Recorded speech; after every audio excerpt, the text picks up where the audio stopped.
Are we on the path to peace in the Russia-Ukraine war? Or are we on a path to even more war? That's a valid question because it's unquestioned where President Trump wants to go, and that is on the direction of peace. He is trying to get this war over with. He's starting to show more of his frustration, but determination that it is still where he's going to go, despite a lot of pressure to go in different directions. But the question is he going to be able to succeed? Because it's not enough for him alone to be able to go down this path. There's got to be other partners to go with him. And then there's that thorny issue of the Ukraine side. We'll get to that in a second. But first of all, to try and talk about a lot of this and make some sense out of things that don't seem to make a lot of sense is Larry Johnson, former CIA analyst and friend of the show. Larry, welcome back. Thanks. That's my quality. I don't make sense. So, yeah, no, to the contrary, I think you make more sense than nearly anybody. I just want to, first of all, just from what you've seen so far, do you think that Trump is just posturing that he wants to end the war? Or do you think he really does want to end the Russia-Ukraine war? He wants to end it, but he's not paying attention to what the Russians are saying. He's taken too much. He has too much confidence in his art of the deal, thinking that he can coerce this. And I do give him credit that he put Witkoff basically in charge, because the reason Witkoff, I think, is being effective with Putin is that both Putin and Witkoff are lawyers. And, anybody that's been around lawyers know that the training they go through to become a lawyer teaches you a particular way to think, to look at the world, to weigh risk, to weigh evidence. And I think Putin, part of that 5-hour talk they had last Friday, was Putin talking lawyer to lawyer, and Witkoff finally coming away and beginning to understand that this is the Russians they're not playing a game. He understands the legal dimensions. Putin is very legalistic. He takes agreements seriously, and he takes the letter of the law seriously, and as he's laying that out, I think Witkoff finally came to grasp that. Trump, however, though, is caught in between. He's got the war hawks, the Michael Waltz and Marco Rubio and Pete Hegseth, but they're countered, I believe, by the likes of JD Vance. So, but it's ultimately on Trump's shoulders. He's going to have to figure out what to do. I want to, before we get specifically into some of these sound bites that I want your reaction to, I want to just park on that issue with Steve Witkoff for a second, because ordinarily you would expect it to be your Secretary of State to be leading these negotiations. It would be the Secretary of State that's going to see Putin, or to see the Minister of Foreign Affairs, Sergei Lavrov, et cetera. But other than that beginning visit in Riyadh or Jeddah in Saudi Arabia, I've hardly heard anything about Secretary of State Marco Rubio. Why do you suppose that is? Well, because frankly, he's not qualified to do this. He doesn't enjoy Trump's confidence in with respect to negotiating these matters. Witkoff is a genuine, true loyalist. Marco Rubio isn't. Marco Rubio's a sort of a Johnny-come-lately. So they send him off to do other things. I think Rubio sees his job as keeping Trump on the Zionist bandwagon, which gets us off into other issues. Yeah, we might want to go down that one later on. It just is an odd look, but anyway, we'll leave that one for the moment. But I want to get into something here, because I think you look at what Trump has been saying lately, because this soundbite from a couple of days ago in the Oval Office is something that a lot of people are reacting to. It's gotten a lot of interest in that Trump is basically saying everybody except me is responsible for the start of this war. Biden could have stopped it, and Zelensky could have stopped it, and Putin should have never started it. Everybody's to blame. Have you spoken to President Zelensky, sir, about his offer to purchase more Patriot missile batteries? Oh, I don't know. He's always looking to purchase missiles. He's against. Listen, when you start a war, you got to know that you can win the war, right? You don't start a war against somebody that's 20 times your size, and then hope that people give you some missiles. So I want to zero in on the last part of that first and connect it to the first, because he said in the beginning of that clip there, he said Russia started it. So he said that at first, but then most of the Western media has focused on the last part of it, where he said Zelensky shouldn't have started a war that he couldn't win against somebody who's 20 times bigger than him. So he seems to imply that both Russia and Ukraine started it. And I just want to ask, is there some truth to both of them? Because obviously it was the Russians that physically engaged on February 2022, but is there also truth that Zelensky partially started it? No, we started it, United States. And go back and look at August 21st, 2021 in the National Interest, an article by A. Wes Mitchell, Wes spelled W-E-S-S. Mitchell had been tasked by the Pentagon's Office of Net Assessments the previous year to deal with this whole question of basically how do we contain Russia and China? What are our options? What's going to make sense? And I was unaware of this article till yesterday, thanks to Alexander Bikuris, our mutual friend. And when I read it, I was stunned, shocked. This Mitchell, he's a smart guy. Speaks German, English. Is well educated anyway, and he was a diplomat at State Department, and has held some high positions. But what he lays out in there is that the strategy, what the policy elite in DC are concerned about, is that if Russia and China come together, we're going to be overwhelmed. Well, guess what? That's happened. But this is they're trying to figure out a strategy. How do we keep them apart? And the strategy he lays out is using Ukraine in the same way that Afghanistan was used against the Soviets. Basically, starting a war between Russia and Ukraine, getting Russia bogged down, where the United States is doing what we've done. He lays it out. That's why I said we did this. We set up the conditions. As Scott Horton's book, you can see over my shoulder, correctly notes, provoked. We provoked Russia into doing this in order to ultimately weaken them, because we've got a racist policy with respect to the Chinese. Those Russians don't want to be around the Chinese, a bunch of yellow dinks. I mean, it's disgusting that we think that, the Russians are more like us. They don't want to be around those Chinese.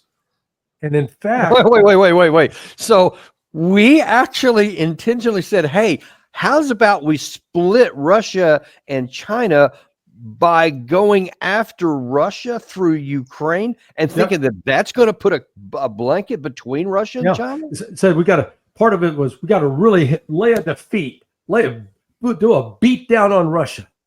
Prove Russia that once they get their nose bloodied by us, they're going to want to come around and be our friend and recognize they don't want to take on China.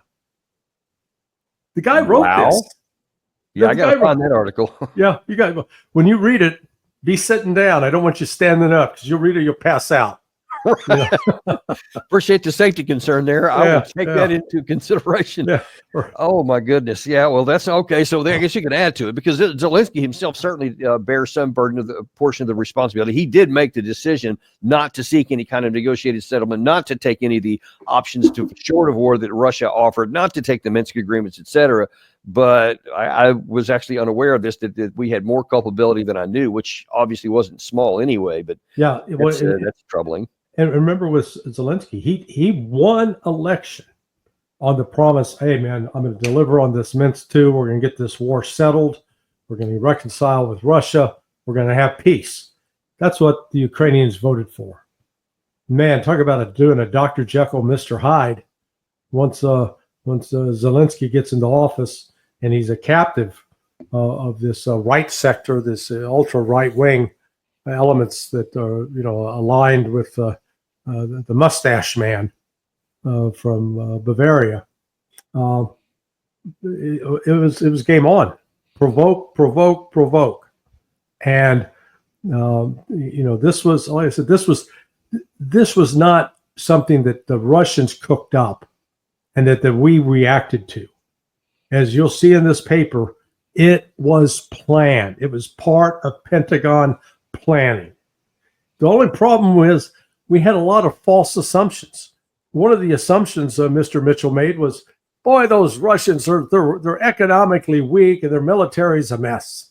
So we'll be easy. It'll be easy to beat them. They can't stand up to us, the mighty USA. Yeah, how'd that work out? Yeah.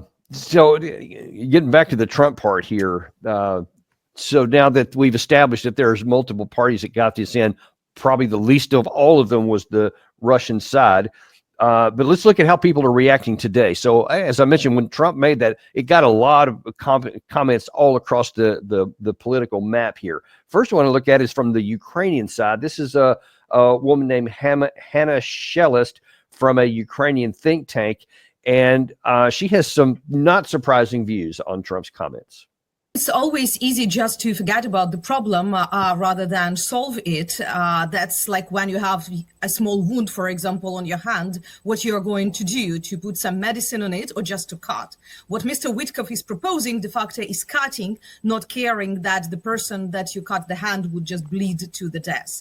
And because that's much easier, definitely, to trade somebody else's territories when it doesn't belong to you, when it's not your people, when you've never been and don't care about people on the ground. Now, some say that the Americans are forgetting that this is not a real estate deal. If these territories are kept by Russia, this is going to mean ethnic cleansing.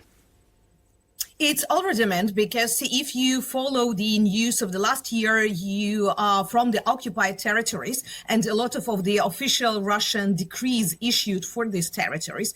De facto, it is more and more of the pressing, even genocidal, sometimes decrees. For example, you cannot get any basic support, including medical or to register your kid, if you don't have Russian passport. If you wear something blue and yellow, you can be arrested. Okay, I want to look at two separate things that she said there. We'll take them in order. The first one is that basically she and the reporter fall fallacy to this idea that there is a choice that can be made. You can, instead of saying we're going to support, which Trump and Witkoff have, the giving up of the occupied territories, and that you can choose something different, that you can literally choose to go in a different direction. You cannot cut the handoff, as in using her analogy there. The war reporter, the reporter for the segment there seems to think the same thing. Is that accurate? Is there an alternative to what Witkoff has said about giving up the 5 territories? No. Russia's not giving it up. In fact, Russia's going to end up taking more. I think they'll take every Dnipropetrovsk, Sumy. They're going to even take Kiev. They will take Kiev and Odessa before this is over, and not a thing that the Ukrainians can do to stop it. It is, go back to that original Trump's comment. Biden could have stopped this. Zelensky could have stopped this.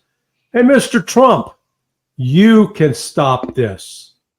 You can stop it tomorrow. Pull the plug. Withdraw U.S. advisors, stop all financial aid. But he's not doing that. He's continuing to allow it to go on. So this war was going to be settled on the battlefield. It's not going to be settled at a negotiating table. Yeah, actually, I actually published an article yesterday in the publication 1945 saying exactly that thing. It is time for Trump to walk. Because he doesn't have a legitimate partner in Zelensky who's working at cross purposes with everything he wants to do. We'll see if he does it. I've heard from some sources that he actually is getting close to doing that, which what you've just said, Doug McGregor said on the show almost verbatim yesterday. So I think a lot of voices who recognize the realities are coming to that same conclusion, but we'll see. You have to actually do it. Yeah, Trump's acting like he's a spectator. He's sitting in the stands at a football game. Man, hey, dude, you're the head coach. You're calling the plays. So take some responsibility. Either resign, leave the field, or, do something about it.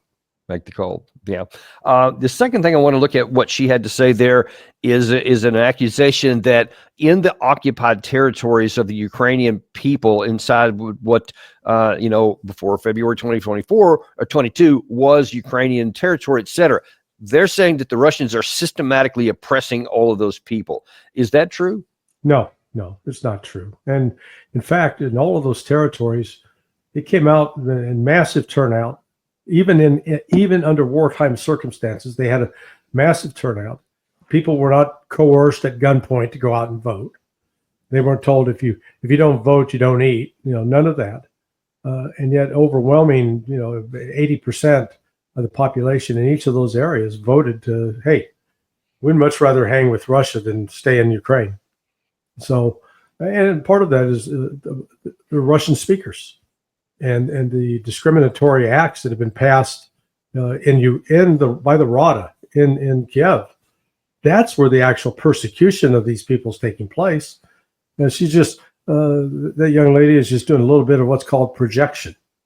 One way, if your listeners and viewers want to have some fun, pull up one of the our artificial intelligence search engines, type in the question: how many cities, towns, villages has Russia captured and held since January of 2024? Comes out with quite a list. Didn't say the same thing for Ukraine. How many cities, towns, hamlets, and villages has Ukraine captured and held since 2024? You know what you get? 0. And yet they want to call this a stalemate. It's just, it's ridiculous. Wow. I mean, but you can't cite a single place that they could say, well, what about Kursk? Yeah, what about Kursk? They went in there, they had their high water mark middle of September of 2024. And then after that, the car's been in reverse. They've got 70,000 casualties minimum, hundreds of tanks and armored vehicles destroyed. And for what? They accomplished nothing. Yep, almost all of it's gone now. Also, I want to look at one other Ukrainian who has some thoughts on the matter. Not quite the direction as the previous speaker there, though. This is Alexander Dubinsky, who is a Ukrainian member of parliament. It's my understanding he's still an active member of parliament in jail because he did not say the right things that Zelensky wanted to hear. And recently, he said this specifically to Trump. I was the first to warn that Zelensky would undermine peace initiatives and launch an anti-Trump campaign ahead of the U.S. elections. I was the first to say he would weaponize American aid for political survival, not for peace. And I remain the only active member of Ukraine's parliament who openly advocates for peace, despite incarceration and repression. Is he right on that? Is Zelensky actually undermining peace to continue the war? Oh yeah, absolutely. Hey, as long as the war goes on, he gets a payday. And let's not discount the importance of money in all of this. Zelensky is doing everything in his power to sabotage it. And again, I look at Trump and say, why are you allowing yourself to be disrespected in this way? Because we own Zelensky, like it or not. But Zelensky's been he's been the organ grinder monkey in all of this.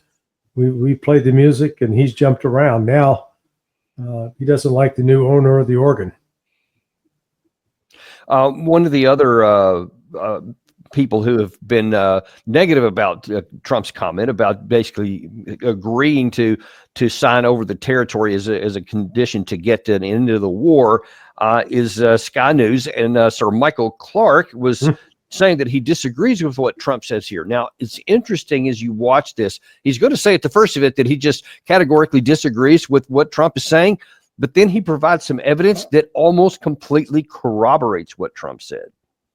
When he blames Zelensky for starting the war, what he kind of means is that he wasn't skillful enough to head it off. Right. And when you look at the politics of what happened in 2022 and between 2019, when Zelensky became president, and 2022, there is no basis for that, in fact. Zelensky tried to go back to the Minsk II agreement, which had been concluded after 2014, and he tried to lean toward Russia in that he tried to bring an end to the problem, to be pragmatic and to say, let's get this off the table as a problem. And when he tried to lean towards the Russian position, we're talking about neutrality and giving up on the idea of joining NATO, and they were all possibly acceptable at the time for him under certain circumstances. But his hardliners in his own party wouldn't let him do it. Yeah. And so he backed away from it and then found that the Russians were building up this pressure. Okay, so he says, yeah, there's no truth to that, except then he says, yeah, Zelensky wanted to go down that path, which you said a minute ago, but then his own hardliners inside his government blocked him from doing that. And then he just says, and then all of a sudden this pressure starts coming from Russia. That's the part where he was way off base. In fact, Gary, if you can toss that headline up there, this is from March 2021, when there was a very specific reason why the Zelensky passed his deal, probably under the same pressure that that Michael Clark was talking about, that signed this decree on the strategy, deoccupation, and reintegration of the temporarily occupied territory of Crimea and Sevastopol, which, of course, were hard red lines for the Russians. And it was 1 month after this decree was signed that Russia started its first military buildup. So it was not for no reason, but this doubles down on Clark's comments and your statements that it's the hardliners that have pushing Zelensky to go where we don't want him to go anyway.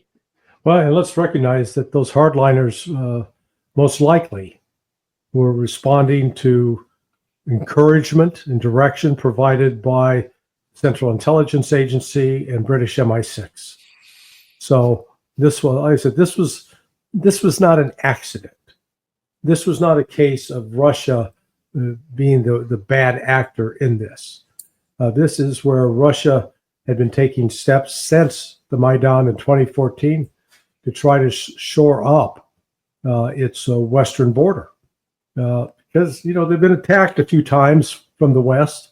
The French did it. The French and British did it in 1854. And then the fellow named Adolf took a stroll in 1941. So it's, the Russians, you say, God, why are you guys so paranoid? Well, we've only been attacked 3 times. Forgive us for being a little itchy on our trigger finger here. So, you know, it wasn't just Zelensky. That's what I think is so critical for people to understand. This is part of a broader plan by the West, particularly in the United States, to try to deal with the threat of Russia and China. And the irony is, instead of weakening the ties between Russia and China, we have now made them really strong. I mean, I asked that of Lavrov specifically in the meeting I had with him, along with Judge Napolitano and Mario Nafal. And, you know, the Lavrov was, guys, I laid out the scenario. There are all these pundits and experts in the West that think they can split you off from China. They've got a variety of strategies. And he goes, basically, it's not going to happen. The relationship Russia has now with China is without precedent in history. They're married. That's the best way to put it. They got married and they're in love. And you just have to add to that, the same issue that there was some utility between Russia and Tehran. There was some closeness. Actually, I don't even know if you'd say closeness, but some relation between Russia and North Korea. Now then, those are, maybe he's like a serial marriage person, but he's also, got military alliances, agreements, specifically security agreements with both of those two countries as well. The Biden administration set about as an objective is to weaken Russia. And instead, Russia is now much stronger than they were in February 2022. And as you just pointed out, diplomatically and economically, this coalition with BRICS and the other relations with China, et cetera, everything we've tried to do has grotesquely backfired. Yeah. And they are working, we can go back over the history. Iran and Russia didn't always get along at all. They were at odds. During the Vietnam War, it was the Russians who were supporting the Vietnamese, not the Chinese. The Chinese saw the Vietnamese as a problem. And so they've never been together like they are now. But what's happened is it's not just, it's a military relationship, it's an economic relationship, it is a financial relationship, and it's diplomatic. It's across the board. And that's why you step back and look at what's happened in March. The first week and a half in March, China and Russia are there conducting a joint naval exercise with Iran. Then the third week in March, the foreign minister of Iran is in Beijing, meeting with, I think it was Sergei Rubio, the deputy foreign minister, was there for Russia. So the Chinese, the Russians, and the Iranians are meeting to discuss what? They're talking about what they're going to do, how to deal with the United States and the threat the United States poses. And then last Tuesday, a week ago Tuesday, in Moscow, the same three, Russia, China, Iran, come together. So these guys are now they're working together because they recognize that the United States poses an existential threat to them all. And they are not going to go their own way. They recognize, I think it was Benjamin Franklin who said, if we don't hang together, we shall surely hang separately. And they're hanging together because if you look at it from Russia's standpoint, it's got to make sure it's got some reliable allies on its southern border. So it's Right. it's India, and now it's got Iran. So they're in a much stronger position, and that's why the United States, in its efforts, has been trying to subvert all of those countries so that we can come in and gut Russia from below. Yeah, don't think that's going to work out any better than the previous efforts have.